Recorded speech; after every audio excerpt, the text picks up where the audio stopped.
Shalom, saudara-saudari terkasih dalam Kristus. Selamat datang di renungan harian kita. Hari ini, kita akan memulai seri baru, Iman dan Tindakan Muse, dengan episode pertama, Pangkalan Iman, ketika Allah memanggil. Dasar dari iman sejati seringkali dimulai dari kesediaan kita menerima panggilan Allah, bahkan ketika kita merasa sangat tidak layak dan tidak mampu. Kita akan merenungkan firman Tuhan dari Keluaran pasal 4 ayat 10-12.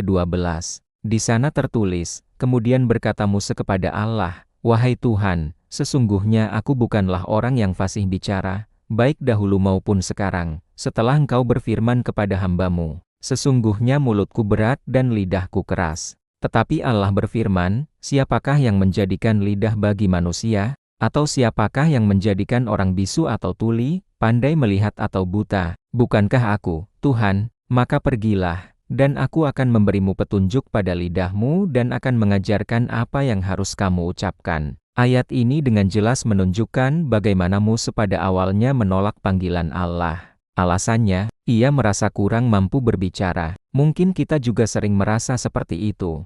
Kita melihat kekurangan kita dan merasa tidak pantas. Tapi lihatlah jawaban Tuhan. Allah tidak fokus pada kekurangan Muse. Sebaliknya, Dia menunjukkan bahwa Dialah Sang Pencipta yang berkuasa atas segalanya, termasuk lidah Muse. Keterbatasan kita bukanlah halangan bagi rencananya, justru menjadi panggung bagi kuasanya untuk dinyatakan.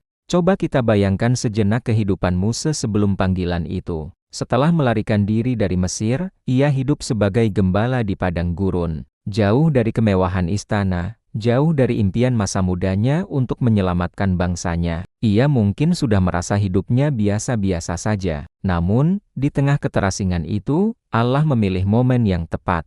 Melalui semak duri yang menyala tapi tidak terbakar, Allah memanggilnya. Respon pertama Muse adalah terkejut, takut, dan bahkan mencoba menolak.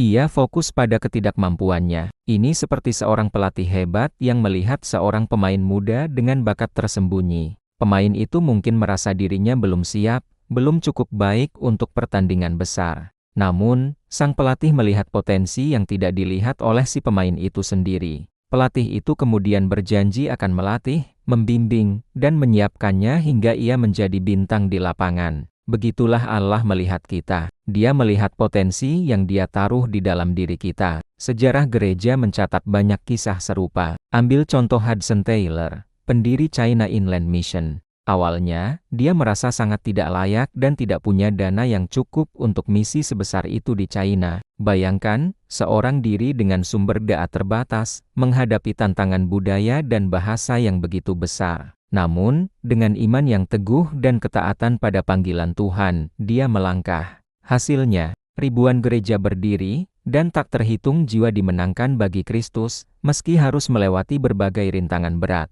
Lalu, apa yang bisa kita terapkan dalam hidup kita hari ini? Pertama, jangan biarkan rasa tidak mampu atau kekurangan diri menghalangi kita merespons panggilan Tuhan. Apakah itu dalam pelayanan, pekerjaan, atau keluarga?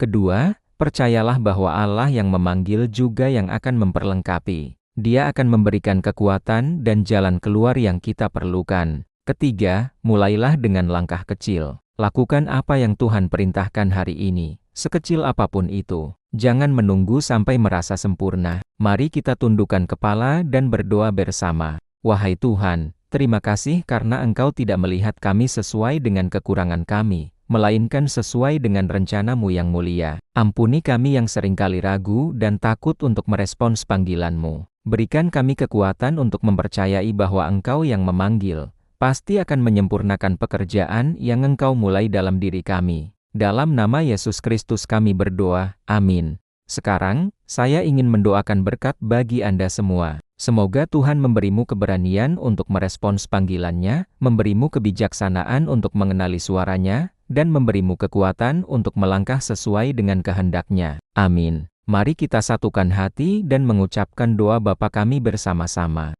Bapa kami yang di sorga, dikuduskanlah nama-Mu, datanglah kerajaan-Mu, jadilah kehendak-Mu di bumi seperti di sorga. Berikanlah kami pada hari ini makanan kami yang secukupnya, dan ampunilah kami akan kesalahan kami, seperti kami juga mengampuni orang yang bersalah kepada kami. Dan jangan membawa kami ke dalam pencobaan, tetapi lepaskan kami daripada yang jahat.